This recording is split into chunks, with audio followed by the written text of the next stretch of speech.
제4장. 그러므로 형제들아, 우리가 끝으로 주 예수 안에서 너희에게 구하고 권면하노니, 너희가 마땅히 어떻게 행하며 하나님을 기쁘시게 할 수 있는지를 우리에게 배웠으니 곧 너희가 행하는 바라. 더욱 많이 힘쓰라. 우리가 주 예수로 말미암아 너희에게 무슨 명령으로 준 것을 너희가 아느니라. 하나님의 뜻은 이것이니 너희의 거룩함이라.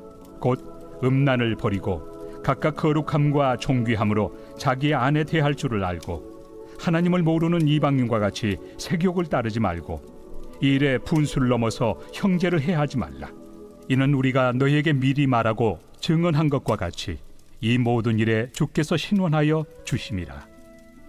하나님이 우리를 부르심은 부정하게 하심이 아니요 거룩하게 하심이니, 그러므로 저버리는 자는 사람을 저버림이 아니요 너희에게 그의 성령을 주신 하나님을 저버림이니라.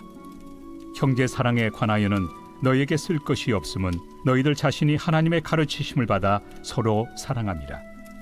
너희가 온 마게도냐 모든 형제에 대하여 과연 이것을 행하도다. 형제들아, 권하노니 더욱 그렇게 행하고, 또 너희에게 명한 것 같이 조용히 자기 일을 하고 너희 손으로 일하기를 힘쓰라. 이는 외인에 대하여 단정히 행하고 또한 아무 궁핍함이 없게 하려 함이라. 형제들아, 자는 자들에 관하여는 너희가 알지 못함을 우리가 원하지 아니하노니, 이는 소망 없는 다른 이와 같이 슬퍼하지 않게 하려 함이라. 우리가 예수께서 죽으셨다가 다시 살아나심을 믿을진대, 이와 같이 예수 안에서 자는 자들도 하나님이 그와 함께 데리고 오시리라. 우리가 주의 말씀으로 너희에게 이것을 말하노니, 주께서 강림하실 때까지 우리 살아남아있는 자도 자는 자보다 결코 앞서지 못하리라.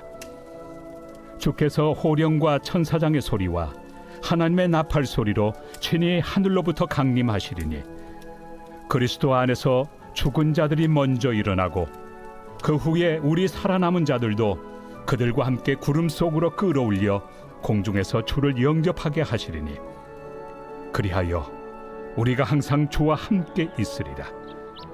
그러므로 이러한 말로 서로 위로하라.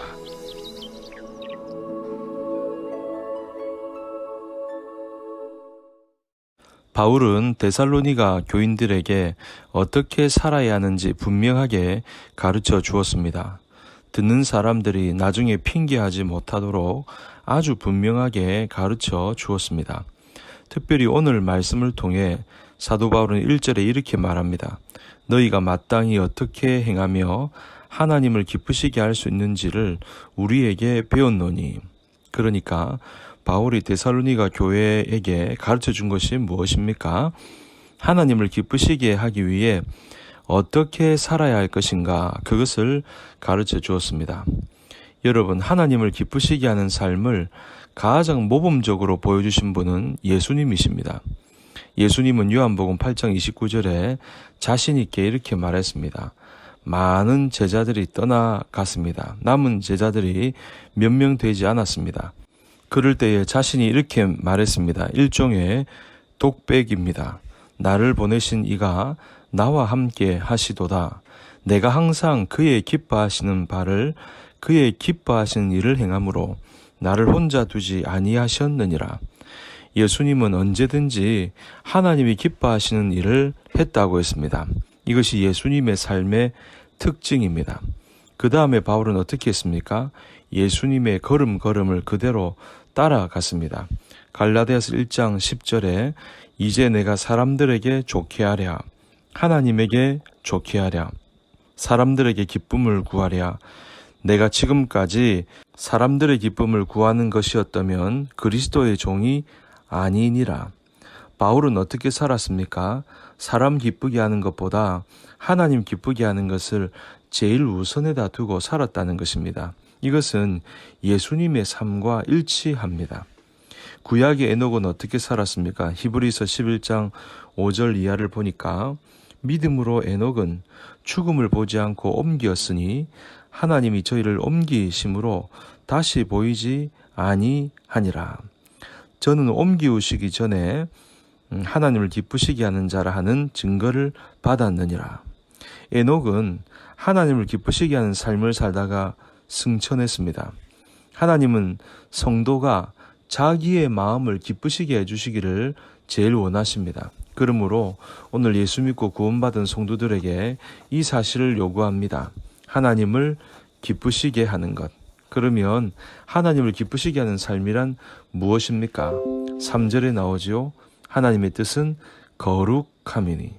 결국은 하나님을 기쁘시게 하는 것은 거룩하게 사는 것입니다. 거룩하다는 것은 구별되이 산다는 것입니다. 서울에 우리들 교회 세미나를 다녀온 적이 있는데 그 세미나에서 김양재 목사님이 늘 강조하는 것이 있습니다. 성도는 행복을 위해서 사는 것이 아니라 거룩을 쫓아서 살아야 한다. 그러면 행복해진다는 것입니다. 행복을 추구하다 보면 하나님의 뜻을 어기면서까지 행복을 추구할 수 있다는 거죠. 그것은 진정으로 행복한 삶이 아니라는 것입니다. 거룩하게 사는 것이 인생의 목표가 된다면 그 인생은 저절로 행복해진다는 것입니다.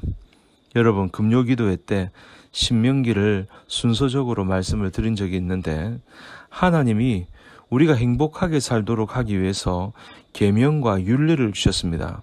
그 계명과 율례가 바로 십계명이었습니다. 그 십계명을 한마디로 말하면 거룩이라고 말씀할 수 있죠. 그러니까 모세가 이스라엘 백성들이 이제 가나안 땅에 들어갈 때 가장 걱정한 것이 무엇인고 하면 하나님의 백성들이 가나안 땅에 들어가서 그들의 불을 부러워하고 그들이 섬기는 우상을 섬기고 그들의 가치관대로 살아갈 것을 가장 걱정한 것입니다. 그래서 가나안에 들어가더라도 십계명을 목숨처럼 여기면서 그것을 지키고 살면 그 땅 안에서 행복을 누릴 수 있다고 하는 것입니다. 그러니까 가나안 땅에 거룩하게 살면 행복하게 살 수 있다고 했습니다. 그래서 율례를 지켜라, 계명을 지켜라고 했습니다. 그런데 어떻게 했습니까? 가나안 땅에 들어간 이스라엘 백성들이 족족이 다 넘어갑니다. 그들이 우상을 따라가고 음란해지고 가나안이 가지고 있던 가치관을 따라가고 그들이 가지고 있는 온갖 부정한 것을 다 따라하다 보니 결국은 망하는 인생이 되었습니다.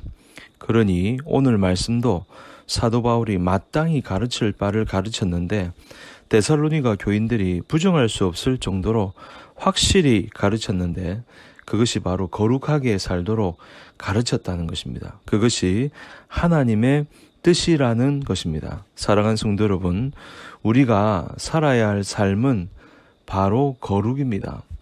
거룩이 특별하게 힘든 것이 아닙니다. 하나님만을 섬기고 그리고 그에 맞게 하나님의 백성답게 사는 것입니다. 그러므로 저희와 여러분들이 하나님의 백성답게 삶으로 하나님을 기쁘시게 하는 삶을 살기를 주님의 이름으로 간절히 축복합니다.